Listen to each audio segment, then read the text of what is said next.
नमस्कार सभी विद्यार्थी मित्रों को। दीपावली के बाद हम हिंदी में दूसरे सत्र में देखेंगे, तो उसका इकाई एक है पत्र एवं डायरी, जो लेखन विभाग का है। तो इसमें हम देखते हैं कि आज के टेक्नोलॉजी का जो युग है, उसमें हम जो है कि ईमेल है, टेलीफोन, इंटरनेट, मोबाइल फ़ोन आदि द्वारा भी यह कार्य किया जाता है।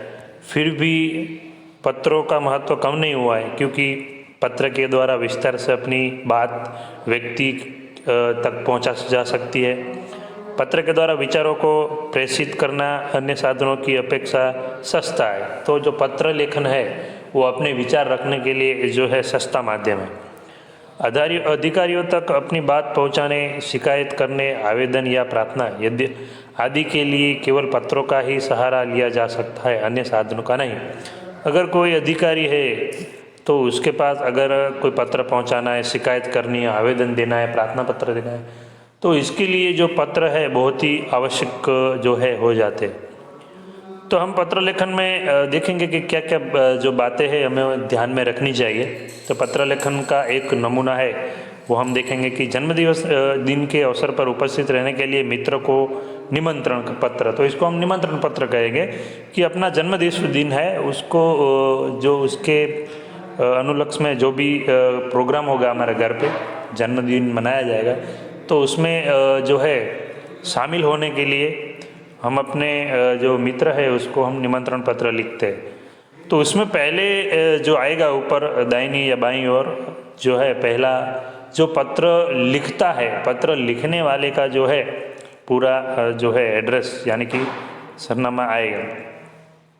उसके बाद संबोधन आएगा। अगर आप किससे पत्र लिखते हैं उसके हिसाब से संबोधन आएगा। अगर आप अपने मित्र से लिखते हैं तो संबोधन अलग आएगा। अब अगर आप अपने बड़े भाई से लिखते हैं तो संबोधन अलग आएगा। अगर आप अपने छोटे भाई से लिखते हैं, बहन से लिखते हैं, कोई रिश्तेदार को लिखते हैं, तो सबके लिए जो संबोधन है वो अलग अलग आएगा। इधर हम संबोधन देखेंगे कि प्रिय मित्र स्नेहल, तो मित्र के बारे में सप्रेम स्मरण, यानी आप लिखते हैं कि बहुत सारी यादें, ऐसा भी लिख सकते हैं।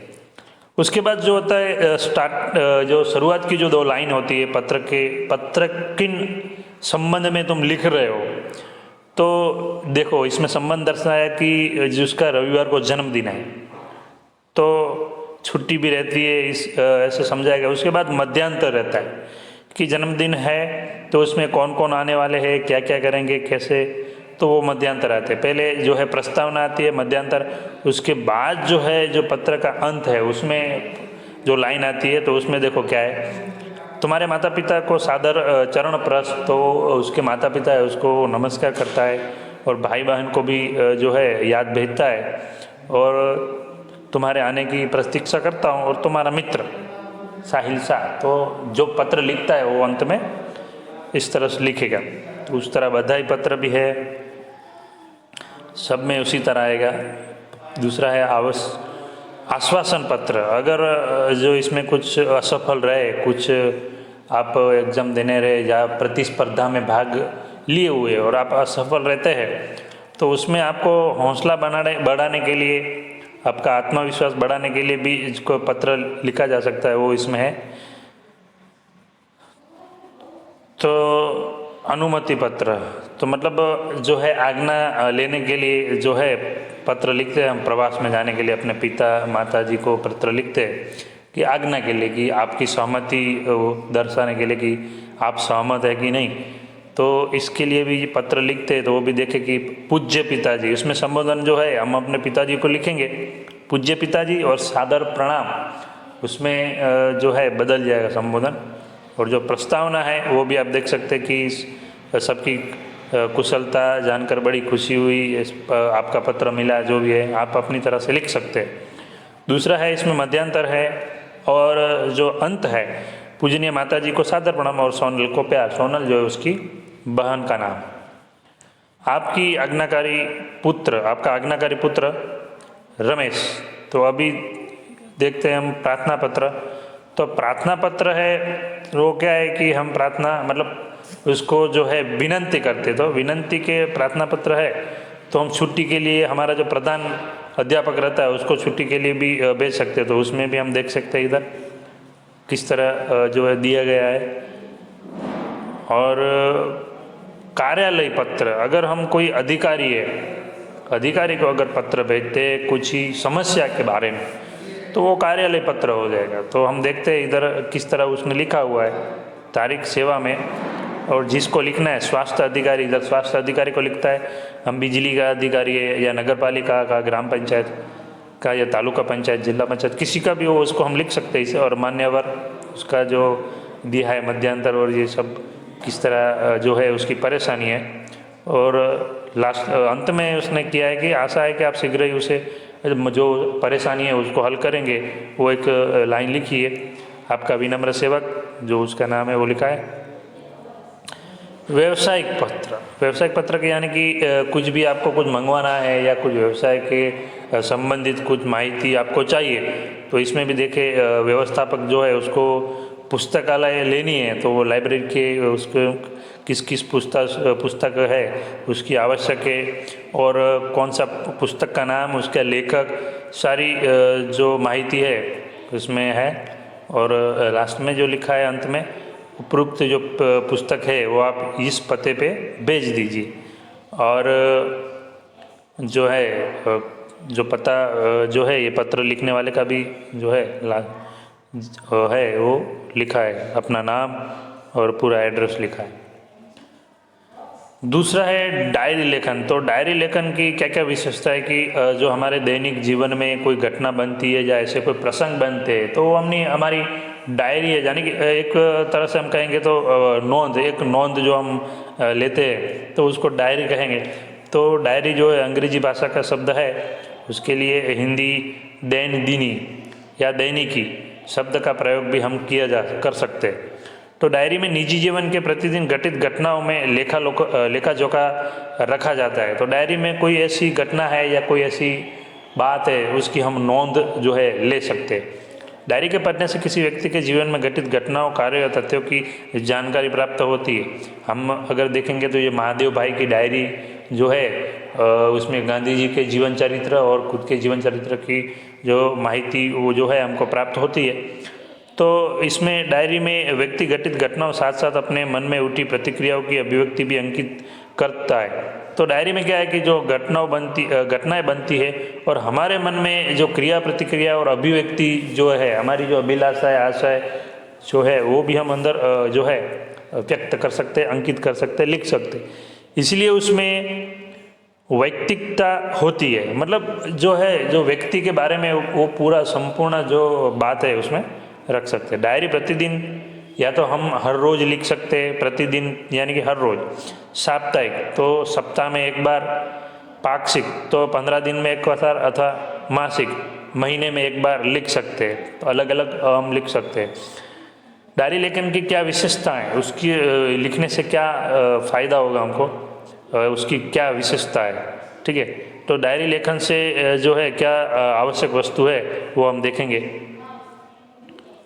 डायरी लेखन में क्रमबद्धता हो, तो क्रमबद्धता होनी चाहिए कि हमारे जीवन की घटना है जो पहले बनी है तो वो पहले होनी चाहिए। फिर अगर हमारे जो है महीने बाद की घटना हम पहले लिखेंगे, पहले वाली, तो ऐसे क्रमबद्धता होनी। इसमें लिखा गया विवरण संक्षिप्त और सारगर्भित तथा वास्तविक होना चाहिए। तो इसमें जो लिखा हुआ जो विवरण है, जो हमने लिखा है वो संक्षिप्त, मतलब जो है उसका सार ही जो पढ़े उसको तुरंत समझ में आ जाए, ऐसा सारगर्भित, और उसमें से कुछ अच्छा ही ग्रहण कर सकते और वास्तविकता पर आधारित होना चाहिए। डायरी लेखन में स्थान, तिथि, घटना का तथ्य का स्पष्ट रूप से उल्लेख होना आवश्यक है। तो किस स्थान का उल्लेख किया है, किस तिथि को वो घटना बनी है, तो उसका संपूर्ण उल्लेख होना चाहिए। डायरी लेखन करते समय आलोचना, टीका टिप्पणी, बनावटीपन, काल्पनिकता, चित्रात्मकता, अनावश्यक विस्तार से बचना चाहिए। तो ये जो सारी बातचीत है, आलोचना, किसी को अवहेलना करना, किसी के बारे में टीका टिप्पणी करना, कुछ बनावटी उसमें लिखना, अपनी कल्पनाओं को लिखना, कुछ चित्रात्मक अनावश्यक विस्तार से जो लिखेंगे तो हमारी डायरी का उतना महत्व नहीं रहेगा। अगर ये बात हम ध्यान में रखेंगे तो हमारी डायरी का जो महत्व है, विशेषता अधिक रहेगी। डायरी के लेखन से हमें क्या लाभ हो सकता है? डायरी लेखन के अनेक लाभ है। इसमें जीवन में घटी घटनाओं की हम जानकारी प्राप्त कर सकते हैं तथा जो तथ्य है उसको हम जो उल्लेख कर सकते हैं, और व्यक्ति दिन भर अच्छे बुरे काम करता है उसकी नोंद रख सकता है वो, और इससे स्नेह बुराइयों से बच सकता है। मतलब अगर भविष्य में ऐसी कोई बुराई है तो उससे वो बच सकता है। डायरी एक ऐसा दस्तावेज है जिसे पढ़कर किसी व्यक्ति के जीवन के पिछले अनुभव तथा घटनाओं की जानकारी और वह भी संबंधित व्यक्ति के शब्दों में प्राप्त की जा सकती है। तो जो व्यक्ति अपनी जीवन में बनी घटनाओं का उल्लेख करता है और लिखता है तो उससे भविष्य में जो उसके बारे में हमें कोई माहिती चाहिए तो उसके आधार पर हम जो माहिती है वो माहिती प्राप्त कर सकते हैं।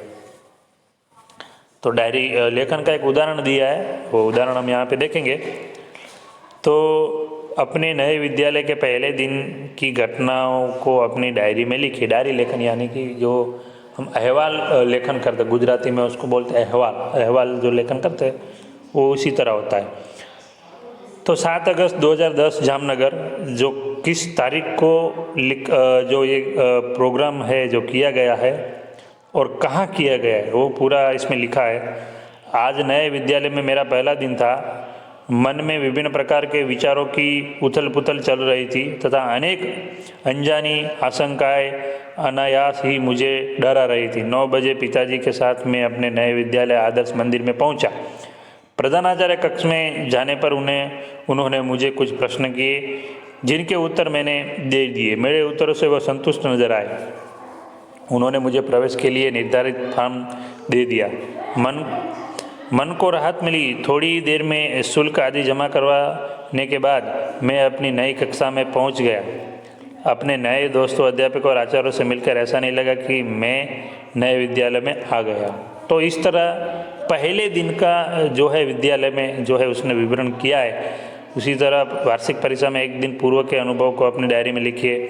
जो अपनी जो फाइनल और वार्षिक परीक्षा होती है तो वो परीक्षा के अगले दिन जो हमारी सोच है, हमारा हाव भाव, हमारा विचार किस तरह के रहते हैं वो भी हम यहाँ पे लिख सकते हैं। तो यहाँ पे जो है हमारा ये टॉपिक पूर्ण होता है। अभ्यास स्वाध्याय जो भी है मैं आपको लिख के भेज दूँगा, जो होमवर्क है आपके लिए। लेकिन पत्र लेखन के लिए हमें क्या क्या बात ध्यान रखनी चाहिए ये थोड़ा देखेंगे। पत्र में बोलचाल की सरल भाषा का प्रयोग करना चाहिए, सामने वाले को समझ में आ जाए। पत्र में आवश्यक बातें लिखनी चाहिए, जो हमको उसके सामने अभिव्यक्त करना है वही हमें लिखना चाहिए। पत्र अधिक लंबा नहीं होना चाहिए, अगर लंबा होगा तो सामने वालों को पढ़ने में भी दिक्कत आएगी। मित्र या सखी के लिए तुम सर्वनाम का तथा बड़ों के लिए आप सर्वनाम का प्रयोग कर सकते हैं। जो हमारा कोई मित्र है, हमारी उम्र का है, तो उसके लिए तुम ऐसा जो शब्द है बता सकते हो। उसको हम मान सम्मान तुम में नहीं देंगे, लेकिन आप सर्वनाम जो है हमसे जो बड़े हैं उसमें हम प्रयोग कर सकते हैं। पत्र में सबसे ऊपर बाईं ओर अपना पूरा पता और तारीख लिखनी चाहिए। अपना पता आएगा ऊपर बाईं ओर। जो पत्र लिखता है वो हमने पहले भी समझाया। बाईं ओर पत्र जिसे लिखना हो उसी शिष्ट भाषा में संबोधन करना चाहिए, वो भी हमने समझाया। इसके बाद पत्र के कलेवर में मुख्य विषय को अभिव्यक्त करना चाहिए। प्रस्तावना जो है, मुख्य क्या हम उसको भेजना चाह रहे वो प्रस्तावना में लिखेंगे।